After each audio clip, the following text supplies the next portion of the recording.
আওয়াজ তো চলে আসে। ঠিক আছে, এই একটু আওয়াজ করবো।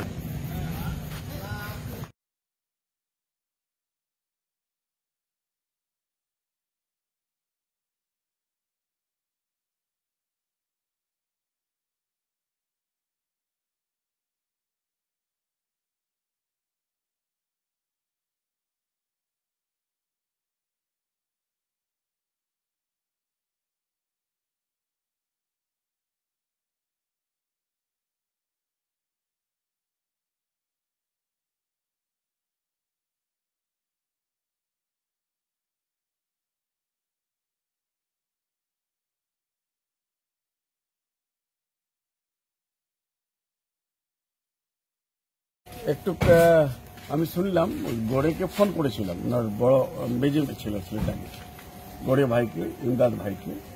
ওরা বললো বাবার শরীর ঠিক আছে, তাও আমি দেখতে যাব। তো শরীরটা দেখলাম ঠিকই আছে। আমি 2 মাস থেকে উনি বাইরে হয়নি, যার জন্য দেখা করার জন্য এসেছিলাম। এখন কেমন রয়েছে স্যার? ভালো আছেন, সুস্থ আছেন। না, আপনার কাছে খবর ছিল যে ওনার শরীর অসুস্থ আছে নাকি? না, কেউ বলেছিল কিছুদিন আগে আমাকে। गोरे भाई के जब जिज्ञासा करलाम तो गोरे भाई बोला ना भैया शरीर ठीक है अभी, तब भैया हम देखने के लिए जा नहीं पाए, हम देखने के लिए आएंगे।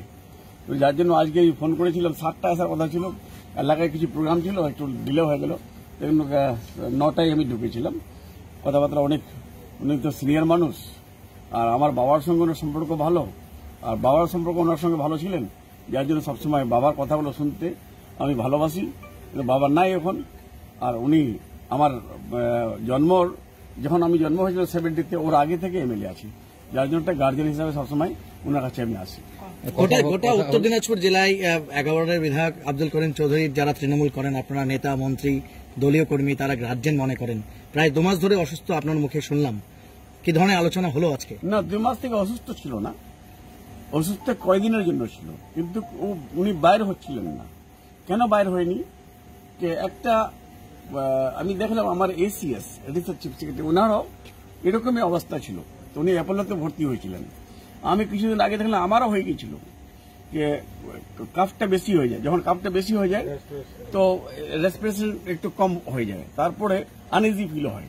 সেটাই ওনাকে আমি জিজ্ঞাসা করলাম, তো ওইটাই হয়েছিল। দুর্বলতা ছিল, দুর্বলতা ছিল, উইকনেস ছিল। মানে এখন ঠিক আছেন? এখন ঠিক আছেন, 2 মাস না, কয়দিনের জন্য এখন ঠিক আছেন।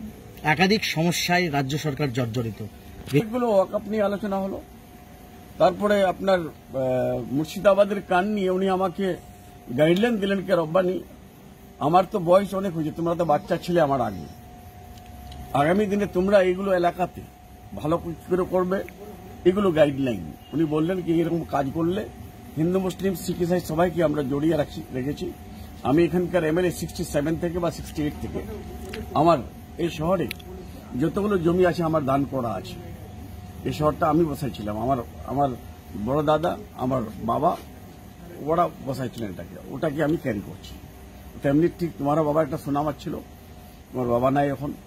তারপরে এলাকাটাতে আমরা কয়েকজন নেতা ছিলাম আগে, জয়নাল আব্দিন সাহেব, হাজি সজ্জাদ সাহেব মরহুম, তারপরে মরহুম সরাফত সাহেব, তারপরে মরহুম ইমাদ সাহেব আমার বাবা, তারপরে ইনি বললেন এখন ইনি জীবিত আছেন, ওর মধ্যে শুধু ইনি জীবিত আছেন, বাকি সবাই চলে গেছেন, যার জন্য ইনাকে আমরা সবসময় সাথে।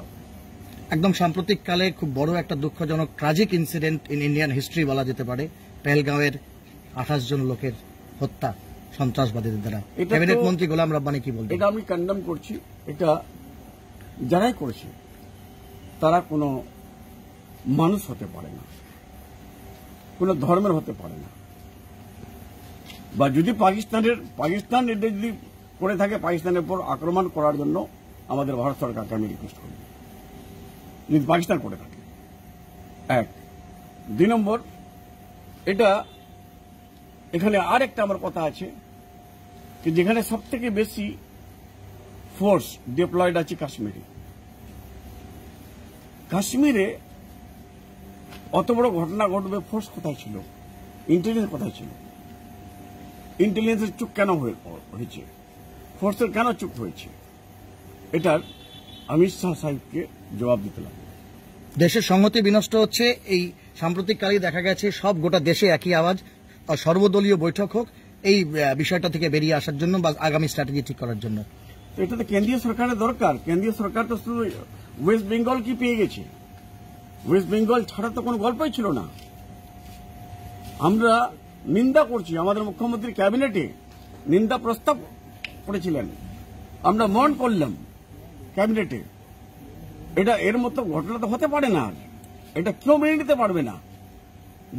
যে গভর্নমেন্ট যে দেশে করো সে দেশের পর কে শিক্ষা দেওয়ার দরকার। বলছিস যে সাম্প্রদায়িক সম্প্রীতির উপর একাধিকভাবে বিভিন্ন আঘাত আসছে, একজন মন্ত্রী হিসেবে কি বলবেন, কিভাবে কি মেসেজ দিতে চাইবেন যাতে মানুষ মিলেমিশে থাকে? আমি একটা কথা বলবো, যারা ঘৃণার রাজনীতি করছে তাদের ঘৃণার রাজনীতিটা একটু বন্ধ করা উচিত।